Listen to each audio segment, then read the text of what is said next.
नमस्कार, न्यूज 24 देख रहे हैं आप और आपके साथ मैं हूं सऊद मोहम्मद खालिद। रात के 9 बज चुके हैं। न्यूज 24 पर वक्त हो गया है नॉन स्टॉप एट 9 का। बुलेटिन में सबसे पहले बात किसानों पर हुए लाठीचार्ज की। दरअसल शनिवार को हरियाणा के करनाल में किसानों पर हुए लाठीचार्ज का मुद्दा लगातार गर्माता जा रहा है और किसानों के गुस्से को देखते हुए मुख्यमंत्री मनोहर लाल खट्टर मीडिया के सामने तो जरूर आए, लेकिन जिस एसडीएम ने किसानों का सिर फोड़ने का आदेश दिया, खट्टर साहब उस अधिकारी का ही बचाव करते दिखाई देने लगे। हैरत की बात तो यह है कि कल ही हरियाणा के डिप्टी सीएम ने इस अधिकारी के खिलाफ कार्रवाई की बात कही थी, लेकिन खट्टर साहब उसी की कहीं ना कहीं वकालत करते दिखाई दिए और उसका बचाव करते नजर आए। हरियाणा को उन्होंने बहुत गलत चुन लिया है इस आंदोलन का, और इसमें पंजाब का हाथ है। पंजाब के पत्रकार मित्र बैठे हैं, इसमें पंजाब के सरकार के लोगों का हाथ है, वरना राज्यपाल जाकर के मुख्यमंत्री को इस प्रकार से लड्डू खिलाते हुए नहीं दिखता। शनिवार को हरियाणा के करनाल में किसानों पर हुए लाठीचार्ज का मुद्दा खट्टर सरकार के गले की फांस बन गया है। इस लाठीचार्ज से किसानों का गुस्सा 7वें आसमान पर पहुंच गया है। खट्टर सरकार इस गुस्से को पंजाब सरकार की तरफ मोड़ना चाहती है, लेकिन पंजाब सरकार ने खट्टर के बयान का जवाब दिया, ये कहते हुए कि अगर तीनों कृषि कानूनों को वापस ले लिया जाता है तो पूरा पंजाब खट्टर साहब को लड्डू खिलाएगा। खट्टर साहब, मैं ਤੁਹਾਨੂੰ ਬੇਨਤੀ ਕਰਦਾ ਬਈ ਤਿੰਨੇ ਖੇਤੀ ਕਾਨੂੰਨ ਕੈਨਸਲ ਕਰਵਾਓ। ਮੁੱਖ ਮੰਤਰੀ ਪੰਜਾਬ, पूरा पंजाब ये ਤੁਹਾਨੂੰ आके लड्डू खवाएगा।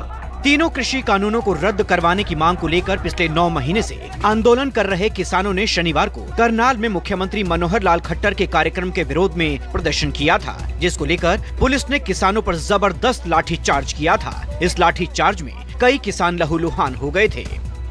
किसानों पर हुए लाठीचार्ज पर कांग्रेस नेता राहुल गांधी ने भी सरकार के खिलाफ गुस्से का इजहार किया था। राहुल गांधी ने अपने ट्वीट में लिखा, फिर खून बहाया है किसान का, शर्म से सर झुकाया हिंदुस्तान का। किसानों और सियासी दलों के गुस्से की वजह सिर्फ इतनी भर नहीं है कि पुलिस ने किसानों पर लाठीचार्ज किया, बल्कि गुस्से की सबसे बड़ी वजह करनाल एसडीएम आयुष सिन्हा का वो आदेश है जिसमें वो पुलिस वालों को कह रहे थे कि किसानों का सिर फोड़ दो। कोई डाउट नहीं है, कोई डायरेक्शन की जरूरत नहीं है, क्लियर है। ये नाका किसी भी हालत में हम रीच नहीं होने देंगे। हमारे पास पर्याप्त फोर्स पीछे है, 100 की फोर्स पीछे। यहाँ से एक बंदा नहीं जाना चाहिए, मेरे पास आए नहीं यार, और अगर गया ना तो उसका सर फुटा होना चाहिए किसी का। ठीक है, क्लियर है ना आपको? ठीक है। करनाल के एसडीएम आयुष सिन्हा का ये बयान सोशल मीडिया पर वायरल हो गया और पूरे देश में एसडीएम की आलोचना होने लगी। हरियाणा के पूर्व मुख्यमंत्री और कांग्रेस नेता भूपेंद्र सिंह हुड्डा ने इसकी कड़ी निंदा की, तो वहीं नूह में किसानों की महापंचायत में किसान नेता राकेश टिकैत ने एसडीएम को पहला तालिबानी कमांडर बता डाला। ये हमको खालिस्तानी कहते हैं, हमको पाकिस्तानी कहोगे तो हम इनको कहेंगे कि सरकारी तालिबानों का देश में कब्जा हो चुका। किसान ज्यादा का मांगता है, उसकी तो सारी उम्र की है, उसमें बहुत सारी पॉलिसी हमारी थी, एनविटी देनी थी और देनी थी, तो ये सब मतलब किसान हित में नहीं है। तंत्र को लोकतंत्र में बदलना चाहते हैं, लोकतंत्र लोकतंत्र से नहीं चलता है। वायरल आदेश से गुस्से का तूफान खड़ा हुआ तो एसडीएम ने सफाई दी, लेकिन जब ये भी काम नहीं आई तो डिप्टी सीएम दुष्यंत चौटाला खुद मीडिया के सामने आए, बोले अधिकारी के खिलाफ सख्त कार्रवाई होगी, लेकिन खुद सीएम खट्टर अब भी एसडीएम के आदेश का बचाव कर रहे हैं, कह रहे हैं हालात के मुताबिक कार्रवाई तो करनी ही पड़ती है। किसानों पर हुए लाठीचार्ज को लेकर हरियाणा सरकार के रुख से किसान संगठनों का गुस्सा और बढ़ गया है और अब उन्होंने आर पार की जंग का ऐलान कर दिया है। करनाल की किसान पंचायत में संयुक्त किसान मोर्चा ने 3 मांगों का एक प्रस्ताव भी पारित कर दिया है। उसमें जो दोषी अधिकारी हैं, चाहे उसमें एसडीएम है, चाहे उसमें पुलिस अधिकारी हैं, उन सब के ऊपर मुकदमा दर्ज कर दिया जाए।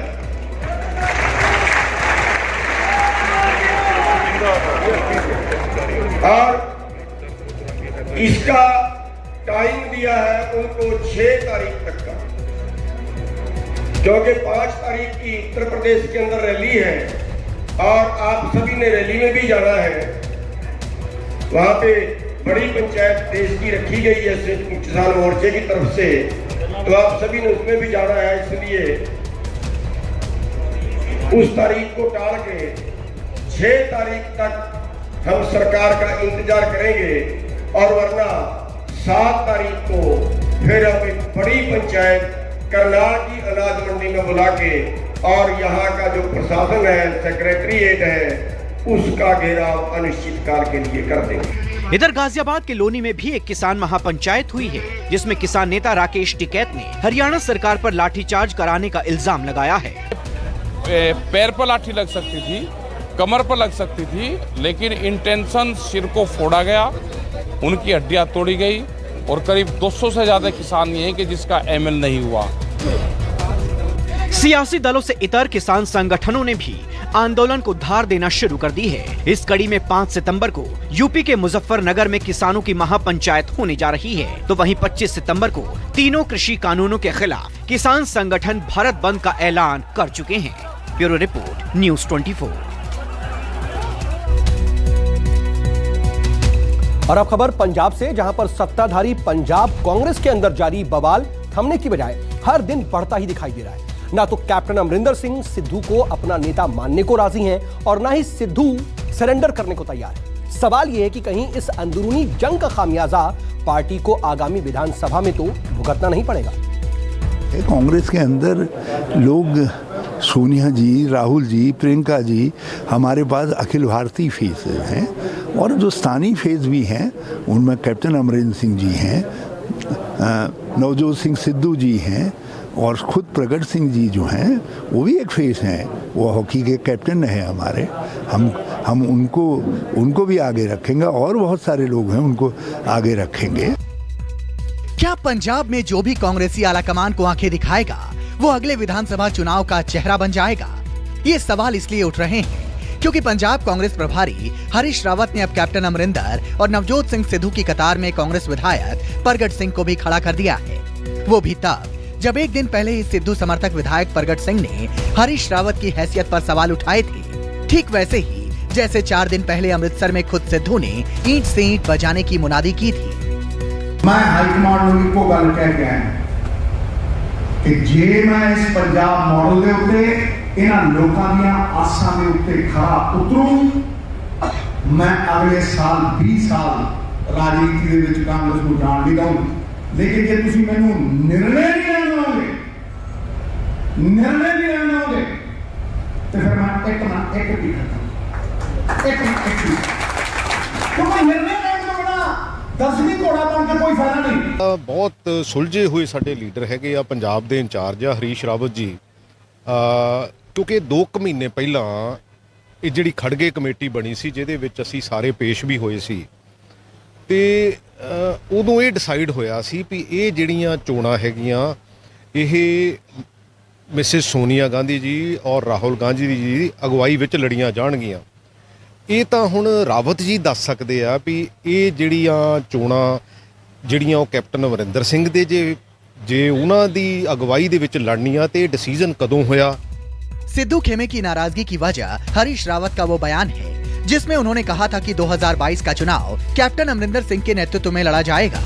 उन लोगों में से कई हमारे बहुत पुराने खानदानी कांग्रेस के लोग हैं और इसलिए पार्टी को कोई चिंता नहीं है, उनको स्वयं पार्टी की चिंता है उन सब साथियों को और वो आगे के लिए क्या रास्ता हो सकता है निकालेंगे। सत्यता ये है हम अमरिंदर सिंह जी के नेतृत्व में ही 2022 में चुनाव बने। ਸ਼ਰਾਵਤ ਜੀ ਜਿਹੜੇ ਸਾਡੇ ਇੰਚਾਰਜ ਆ ਪਹਿਲਾਂ ਤਾਂ ਉਹ ਇਹ ਗੱਲ ਦੱਸਣਗੇ ਵੀ ਹਾਂ ਵੀ ਉਹਨਾਂ ਨੂੰ ਕਦੋਂ ਇਹ ਫੈਸਲਾ ਮਿਲਿਆ ਵੀ ਇਹ ਚੋਣਾਂ ਜਿਹੜੀਆਂ ਉਹ ਕੈਪਟਨ ਅਮਰਿੰਦਰ ਸਿੰਘ ਦੀ ਲੀਡਰਸ਼ਿਪ ਦੇ ਵਿੱਚ ਜਿਹੜੀਆਂ ਹੋਣਗੀਆਂ।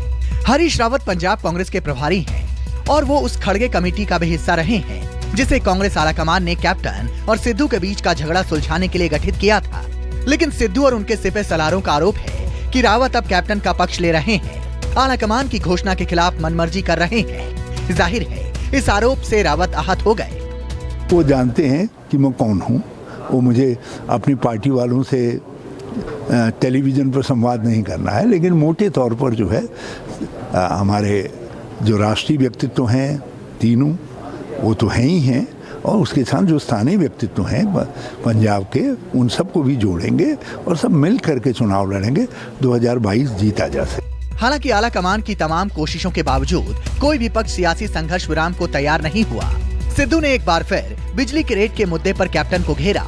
ऐसा लगा मानो वो सीएम को सीधे निर्देश जारी कर रहे हों।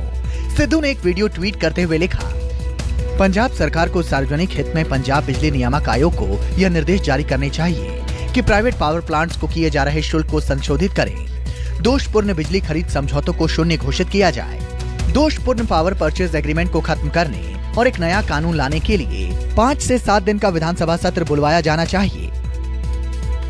इस मुद्दे पर एक और ट्वीट में सिद्धू ने लिखा, इससे पंजाब सरकार को सामान्य श्रेणी सहित सभी घरेलू उपभोक्ताओं को 300 यूनिट मुफ्त बिजली देने में मदद मिलेगी। घरेलू टैरिफ को घटाकर 3 रुपए प्रति यूनिट और इंडस्ट्री के लिए 5 रुपए प्रति यूनिट करने, साथ ही सभी बकाया बिलों के समाधान और अनुचित बिलों को माफ करने में सहायता मिलेगी। ये वक्त ये तय करने का नहीं कि मैन ऑफ द मैच कौन बनेगा, ये वक्त टीम को है जो 2022 का मैच जीतने का है। मैच जीतने के बाद ये तय कर लिया जाएगा मैन ऑफ द मैच की ट्रॉफी किसको देनी चाहिए। और अभी एकता शक्ति, यही हमारा हर कांग्रेस का मंत्र होना चाहिए। पिछले महीने जब आलाकमान ने सिद्धू को पंजाब कांग्रेस की कमान सौंपी थी, तब नवजोत सिंह सिद्धू ने स्वर्ण मंदिर से लेकर अपने आवास तक कांग्रेस विधायकों और सरकार के मंत्रियों का मजमा लगाया था। सिद्धू खेमे ने दावा किया था कि उस दिन पंजाब के 80 में से 62 विधायक उनके साथ खड़े थे, लेकिन एक महीना बीतते ही हालात पूरी तरह बदल गए लगते हैं। बीते 26 अगस्त को चंडीगढ़ में कैप्टन अमरिंदर सिंह ने खेल मंत्री राणा गुरमीत सोढ़ी के घर पर एक डिनर पार्टी की। कैप्टन समर्थकों के मुताबिक इस डिनर पार्टी में 59 विधायक और 8 सांसद शामिल हुए। यही नहीं, इस डिनर में मौजूद नेताओं ने प्रस्ताव पास किया 2022 में कैप्टन ही कांग्रेस। पंजाब में अगले साल विधानसभा के चुनाव होने वाले हैं। कांग्रेस आलाकमान ने सिद्धू को प्रदेश अध्यक्ष बनाकर ये संकेत तो दे ही दिया है कि पंजाब में वही कांग्रेस के भविष्य हैं। लेकिन कैप्टन किसी भी कीमत पर सिद्धू को अपना नेता मानने को राजी नहीं दिख रहे। इधर सिद्धू भी लगातार ये संकेत दे रहे हैं कि वो अमरिंदर के सामने सरेंडर नहीं करेंगे। Bureau report, news 24। और अगर इधर बिहार की बात करें तो यहां पर जेडीयू के राष्ट्रीय परिषद में मुख्यमंत्री नीतीश कुमार को पीएम मटेरियल होने का प्रस्ताव पास होने के बाद बिहार में सियासत गर्मा गई है। बीजेपी और जेडीयू के नेताओं के बीच जुबानी जंग चरम पर पहुंचती दिखाई दे रही है।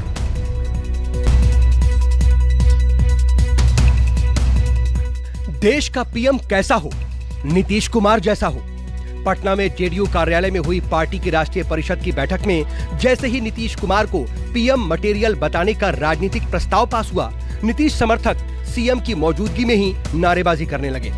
पार्टी के तमाम नेताओं ने एक सुर में नीतीश कुमार को प्रधानमंत्री पद के लायक बताया, तो लगे हाथ ये भी कह डाला कि वो फिलहाल दावेदार नहीं है। खुद नीतीश कुमार को भी इस प्रस्ताव के पास होने से कोई दिक्कत नहीं हुई, लेकिन मीडिया के सामने वो अपनी दावेदारी साबित करने से बचते दिखाई दिए। मटेरियल, पीएम मटेरियल का मतलब होता है कि उनमें योग्यता है, उनमें क्षमता है, वो देश का नेतृत्व कर सकते हैं, ये व्यक्तित्व है उनको। दावेदारी हम नहीं कर रहे, हमको मालूम है हम छोटी पार्टी हैं, हम कहाँ से दावेदारी करेंगे। अरे नहीं, उस सब फालतू, किसी त्यागी जी ने बताया कि आप योग्य हैं पीएम के लिए। उस सब का कोई मतलब नहीं, कोई मेरी इच्छा या कुछ है, सब फालतू।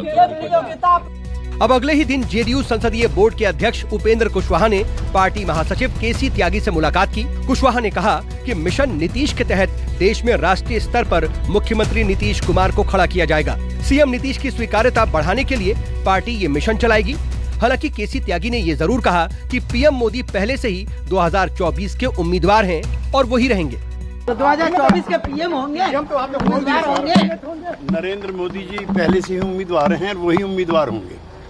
केवल मिशन नीतीश है।